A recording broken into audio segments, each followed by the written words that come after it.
नमस्कार दोस्तों। ये एक छोटा सा या बड़ा सा व्लॉग बनेगा। इस व्लॉग में मैं कुछ संदेश देना चाह रहा हूँ। इसके लिए मैं आपको ये व्लॉग मेरी पर्सनल निजी जीवन का एक बता रहा हूँ। मोटा मोटा संदेश ये है कि हर व्यक्ति अपने जीवन में एक युद्ध लड़ रहा है और हर योद्धा को मेरा सलाम है। लगे रहिए, आपको विजय हासिल होगी। अब मेरे जो अभी एट प्रेजेंट करंट समस्या आ रही है वो इस प्रकार आ रही है। मेरे पास एक 2013 मॉडल बुलेट है, 350 सीसी इलेक्ट्रास ट्विन स्पार्क। मोटरसाइकिल ठीक ठाक चल रही थी, सब कुछ अच्छा चल रहा था। मैं उस पर राइड वाइड भी कर रहा था। आपने मेरे कुछ वीडियोस देखे होंगे कि नवंबर या अक्टूबर के अंदर मैं बरसात में चरण कमल जाके उस पर आलू पराठा खा के आया, संडे राइड करके आया था। उसके बाद में मैंने महसूस किया कि जो बाइक है, बाइक का एवरेज थोड़ा कम आ रहा है और स्टेबिलिटी नहीं है। उस सिलसिले में हमने उसमें पहली ट्रबल शूटिंग ये की कि जो कार्बोरेटर था, हमने कार्बोरेटर चेंज करवाया। कार्बोरेटर पुराना हो गया था, गाड़ी 10-12 का एवरेज, हार्डली 15-20 का एवरेज निकाल रही थी।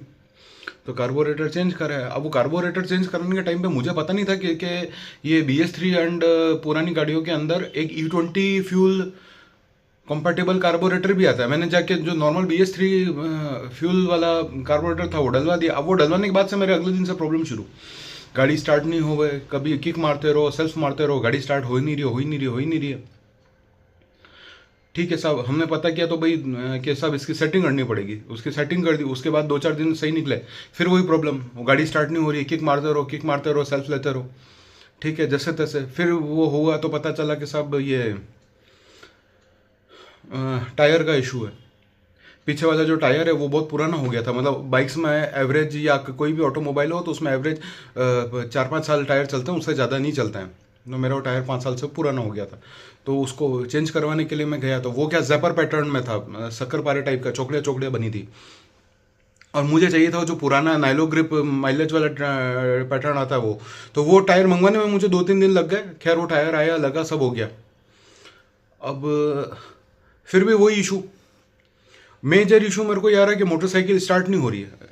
अगर स्टार्ट हो गई तो हर कहीं बंद हो जाती, कहीं चालू होती, कहीं बंद हो जाती। ठीक है साहब, अब परसों तरसों जो है, मतलब संडे को मैं बड़ा परेशान हुआ। मुझे कहीं जाना था, मैं वहाँ पे स्टार्ट कर रहा हूँ, स्टार्ट नहीं हो रही, धक्का दे रहा हूँ, धक्का दे के स्टार्ट नहीं हो रही। एक बार गलती से धक्के से स्टार्ट हो गई, गियर में डाल के दौड़ाते हैं जैसे, तो उससे गाड़ी स्टार्ट हो गई। तो मैं उसको चला के लिया है। मैंने सोचा बैटरी में इशू होगा, बैटरी को वो डाल दिया, मल्टीमीटर वगैरह से चेक किया तो 15 वोल्ट दिखा रहा है। मैंने कहा ठीक है, बैटरी में कोई इशू नहीं है। अगले दिन मैंने, मतलब मंडे को, आज ट्यूसडे हो गया है, आज हो गया है ट्यूसडे 10 फरवरी। 9 फरवरी को कल मैंने जो हमारे रिलायबल मैकेनिक साहब हैं उनको बुलाया। मैंने बताया भाई ऐसी ऐसी प्रॉब्लम है। वो बाइक लेके गए। उन्होंने ये कहा कि साहब इसमें मेन वायरिंग हार्नेस भी पुराना हो गया। वायरिंग हार्नेस मेरा 2013 में जो कंपनी से लग के आया था वो 2017 में मैंने चेंज कराया था। तो उसको भी 2025 तक 7-8 साल हो गए थे। तो मैंने कहा ठीक है, हो सकता है। कल हमने उसमें मोटा खर्चा करके साहब वायरिंग हार्नेस चेंज करवाया। वायरिंग हार्नेस चेंज कराने के बाद में गाड़ी बढ़िया चल रही है, सब कुछ ठीक। बोले कि हाँ, लेके आ गए। लेके आने के बाद में मैं अपने रूटीन काम में लग गया, बाइक लेके गया और उसके बाद में एक जगह खड़ी की। 1 घंटे बाद वापस आता हूँ तो बाइक स्टार्ट ही नहीं हो गई। वही प्रॉब्लम, किक मारो, किक नहीं, कोई रिस्पॉन्स नहीं। इन सब के बाद में हमने सोचा कि वाह चलो देखते हैं। मैंने फिर कुछ वो नहीं किया। मैंने कहा, मैं उसको मैकेनिक साहब को फ़ोन किया कि साहब ये गाड़ी ऐसे ऐसे परेशानी कर रही, क्या करना है। बोला आप लेके आ जाओ। रात को 7:30 बजे के आसपास की बात होगी। मैं जहाँ खड़ा था वहाँ से उनका मैकेनिक साहब का वर्कशॉप हार्डली 1 किलोमीटर या 1.25 किलोमीटर होगा। तो मैं बुलेट को धक्का मारते हुए खींच के स्टॉल करके लेके जा रहा हूँ। अब ऐसे में क्या होता है ना कि आप थोड़ा सा फ्रस्ट्रेटेड होते हो कि आपने इस गाड़ी में अभी पिछले 2-3 महीनों में 10-12 हज़ार रुपये समथिंग आप लगा चुके हो। मतलब अगर मैं कार्बोरेटर की कॉस्ट गिनूँ तो 3,000 रुपये का कार्बोरेटर, 2,000 रुपये समथिंग का व्हील, प्लस छोटे मोटे खर्चे, भाई लेबर चार्ज, वेबर चार्ज मिला के नवंबर के अंदर मैंने लमसम 7,000 रुपया मोटरसाइकिल में लगाया। 3-1 हज़ार रुपये का खर्चा मैंने कल किया। तो जब आप 2-2.5 महीने के अंदर 10,000 रुपये लगा चुके हो और आपको कोई रिलीफ नहीं मिल रहा है तो आप सोचते हो कि मैं क्या कर रहा हूँ, मतलब मेरे साथ हो क्या रहा है जीवन में। इतना पैसा लगाने के बाद भी वो सुकून नहीं है। खैर कोई दिक्कत नहीं। यही सब चीज़ों को करते हुए, फ्रस्ट्रेटेड होते हुए अब मैं जा रहा था। फिर किसी ने वो होता ना कि वो पॉजिटिव थिंकिंग वाली बात कही थी, वो याद आई।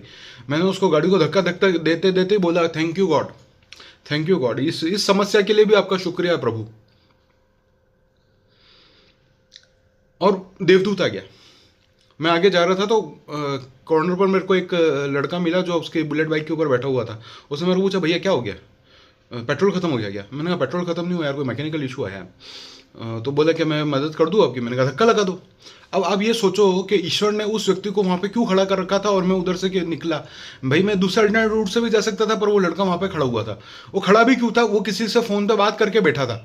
तो ईश्वर को पता था कि भाई यहाँ पर मेरा एक भक्त आएगा जिसको कोई दिक्कत होगी, तो मैं उसके लिए पहले व्यवस्था करके रखूँ। वहाँ वो लड़का मेरे को मिल गया। मतलब मैं हार्डली 700-800, मतलब पता नहीं, मुझे ध्यान नहीं एग्जैक्टली 700-800 मीटर था या कम था या क्या था। हाँ मतलब आधे रास्ते गए होंगे। और अब ये मत देखिए कि वो मुझे कितने रास्ते मिला और उसने मुझे कितने दूर धक्का दिया। इंपॉर्टेंट चीज़ है, जैसे मैंने ईश्वर का शुक्रिया अदा किया, उसके 2 मिनट बाद ही वो मेरे को लड़का मिल गया और वो आराम से हम उसको गाड़ी को धक्का मार के वहाँ तक लेके गए और ये हो गया। तो यहाँ तो मैं ईश्वर का शुक्रिया अदा करूँगा। अब आज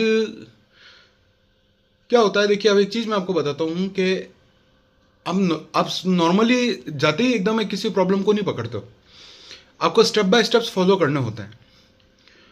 हमने वायरिंग हार्नेस चेंज करके देख लिया, हमारे को प्रॉब्लम का सोल्यूशन नहीं मिला। दूसरा हमको डाउट हुआ, मतलब हमारे जो मैकेनिक साहब हैं उन्होंने कॉइल को चेक किया, बोले यार कॉइल गड़बड़ हो रही है। हमने कॉइल चेंज कर ली, अभी भी हमको वही दिक्कत आ रही। फिर हमने उसको धीरे धीरे वो आगे फर्दर डायग्नोस किया तो पता चला कि बैटरी का इशू है। तो अभी मेरी जो बैटरी है वो, उसमें मुझे 24+24 मंथ्स की वारंटी मिली थी एक साइड से। तो अभी मैं मैकेनिक साहब के यहाँ जा रहा हूँ, बैटरी लूँगा। मैंने एक एनवेलप के अंदर, ये योकोहामा का एनवेलप है जिसमें मेरे बाइक का टायर आया था। ये टायर MRF का आया था लेकिन योकोहामा की डीलरशिप से डलवाया था।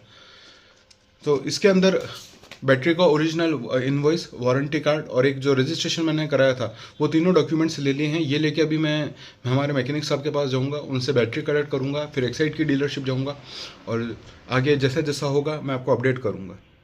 लेकिन मैं एक ही चीज़ कहूँगा अभी भी इस व्लॉग में, यहाँ तक चुनौतियाँ आएंगी। चुनौतियाँ एक जीवन का, जिस दिन आप पैदा होते हो, जिस क्षण आप पैदा होते हो, आपकी चुनौतियाँ शुरू हो जाती हैं। तो चुनौतियों से घबराओ मत, बस एक ही चीज़ बोलते रहो, थैंक यू गॉड, ईश्वर आपका शुक्रिया। अब आगे की बातें मैं आपको आगे बताता हूँ कैसे क्या होता है।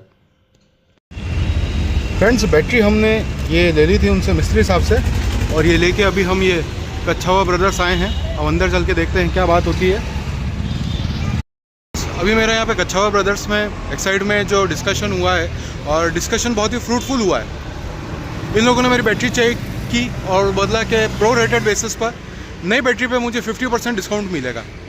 नई बैटरी जो 14 LB है, बुलेट 350 में लगती है, उसकी ये लोग करीब 3850 रुपये समथिंग या 20 रुपये कुछ प्राइस बता रहे हैं। तो उसके ऊपर मुझे 1900 समथिंग कुछ रुपए देने पड़ेंगे। और मज़े की बात यह है कि जो नई बैटरी आएगी उससे मुझे अगेन 24+24 मंथ्स की वारंटी मिलेगी। ये एक बहुत अच्छी डील है। मतलब नॉर्मली ये होता है कि मुझे 2023 से ही वारंटी मिलती, लेकिन नहीं, मुझे 2026 से अगले 4 साल के लिए वापस वारंटी मिलेगी। ये एक बहुत बढ़िया चीज़ हुई है। हालांकि बैटरी कल मिलेगी, लेकिन मज़ा आ गया, डील अच्छी हुई है। तो फ्रेंड्स, अभी मैं मार्केट जाके, मतलब कच्छावा ब्रदर्स के वहाँ से निकल के फिर मैं वापस से जो हमारे बुलेट के मैकेनिक साहब हैं उनके यहाँ गया था। उनको बताया कि साहब ऐसी ऐसी सिचुएशन है, बैटरी अपने को कल मिलेगी। तब तक उन्होंने क्या किया कि जो डेजर्ट स्टॉर्म गाड़ी या दूसरी कोई गाड़ी वहाँ खड़ी थी, उसमें से एक 9 LB बैटरी निकाली और मेरे बुलेट में लगाई है। उनको जो फर्दर टेस्टिंग करनी वो उसके ऊपर वो टेस्टिंग कर रहे हैं। मतलब कल तक अपन अपनी दूसरी टेस्टिंग करके फ्री हो जाते हैं, और जैसे बैटरी आएगी अपन बैटरी उसमें लगा देंगे और फिर हम देखेंगे कि आगे क्या होता है। तो अगेन मैं यहाँ पर एक चीज़ कहना चाहूँगा, मैं जब उनसे मैकेनिक साहब से मिला था और मैंने उनको बताया कि भाई ऐसे ऐसे मेरी एक साइड में बात हुई है, वो कह रहे हैं कि हम उसको प्रो रेटेड बेसिस पे मतलब देखेंगे कि कितना परसेंटेज बैटरी का बचा है और उसके अकॉर्डिंग बताएंगे कि क्या करना है क्या नहीं करना है। और मीनवाइल मैंने क्या किया था कि जो दूसरे डीलर्स हैं, जो मेरे पुराने अच्छे डीलर हैं जो SF में की बैटरियों का काम करते हैं, उनसे मैंने पूरा डिस्कशन किया था। उनका ये कहना था कि अगर आप मेरे को आपकी एक्साइड की बैटरी देते हो और SF की बैटरी एक्सचेंज में लेते हो, तो जो नॉर्मल बैटरी लगती है वो मैं आपको पोस्ट डिस्काउंट 2100 में दूंगा, और जो 14 LB जो प्रिस्क्राइब्ड बैटरी है वो लोगे तो वो लगभग 2500 रुपये की दूंगा और उसमें जो बैटरी वारंटी आती है आपको वो मिलेगी। मैंने कहा ठीक है। तो अपने पास में एक ऑप्शन ये था कि भाई अपन एक्साइड में जाके प्रो रेटेड वारंटी का कवरेज नहीं लें और उसकी जगह सीधा जाके एसएफ के अंदर नई बैटरी ले लें। तो ये दोनों ऑप्शंस अपने हाथ में रख के मैं कच्छावा ब्रदर्स गया, जैसा कि आपने देखा वीडियो में अभी पीछे वहाँ डिस्कशन ये चल रहा है कि जैसे मैंने उसको बैटरी दी तो उसने कहा कि अच्छा, मैकेनिक ने भी मेरे को ये बोला था कि भैया उनका काम बहुत मतलब ये प्रो रोटेड वारंटी के अंदर चेंज करने का जो प्रोसेस होता है ये बहुत लंबा चौड़ा होता है, इसमें आपके 2-3 दिन निकल जाएंगे। मैंने कहा देखो जो होगा सो होगा। अब मैं वहाँ कच्छावा ब्रदर्स गया, उनको बैटरी दी, उन्होंने मुझे यही बोला कि अभी तो हम इसको चार्ज करेंगे, ऐसा होएगा वैसा होएगा। अब देखिए, मैं अपने वीडियोज़ में पहले भी कह चुका हूँ कि झगड़ा करने से, आवाज़ उठाने से, गर्म होने से कोई सॉल्यूशन नहीं निकलता है। मैंने उनको, जो टेक्नीशियन भाई साहब थे, उनको बहुत प्रेम से एक अनुरोध किया कि भाई मैं आपकी बात मान रहा हूँ, आपको जो टाइम देना है आप लीजिए, लेकिन मैं इसको खुद 4 दिन से चार्ज कर रहा हूँ, चेक कर चुका हूँ, बैटरी रिटेन नहीं कर रही है चार्ज, और मैकेनिक ने भी चेक करवा ली। तो आप चाहें तो ये पूरा प्रोसेस स्किप कर सकते हैं और सीधे अपन आगे की कार्रवाई कर लें जो अपने को प्रो रेटेड में जो भी करना होता है। अब उन्होंने उनके लेवल पे एक छोटी सी टेस्टिंग की 2-5 मिनट की, फिर इधर उधर बातचीत की। मतलब अब जब वो अपनी चेकिंग कर रहे हैं, ये सब कर रहे हैं, तो मैं बैठे बैठे ईश्वर को मन में एक प्रार्थना करूँ कि प्रभु 2-3 दिन बहुत लंबा खिंच जाएगा। मतलब मैं मेरा पूरा जो वीक है मंडे से लेकर सैटरडे तक वो एक ही इस प्रॉब्लम में स्पेंड नहीं करना चाह रहा हूँ। मतलब ये प्रॉब्लम इतनी बड़ी नहीं है कि मैं अपने 7 दिन इसमें लगाऊं। प्रभु इसमें कुछ हेल्प करो, प्रभु इसमें कुछ हेल्प करो, प्रभु इसमें कुछ हेल्प करो। और प्रभु ने सुन ली मेरी बात, उन्होंने मुझे 10 मिनट के अंदर सॉल्यूशन दे दिया। अगेन, अगर आप ईश्वर को दिल से याद करते हैं, ईश्वर आपकी सहायता करता है, और उसको पल पल याद कीजिए, ईश्वर आपके साथ है, वो आपके साथ खड़ा है। तो ये वाला व्लॉग मैं यहीं एंड कर रहा हूँ। धन्यवाद आपको।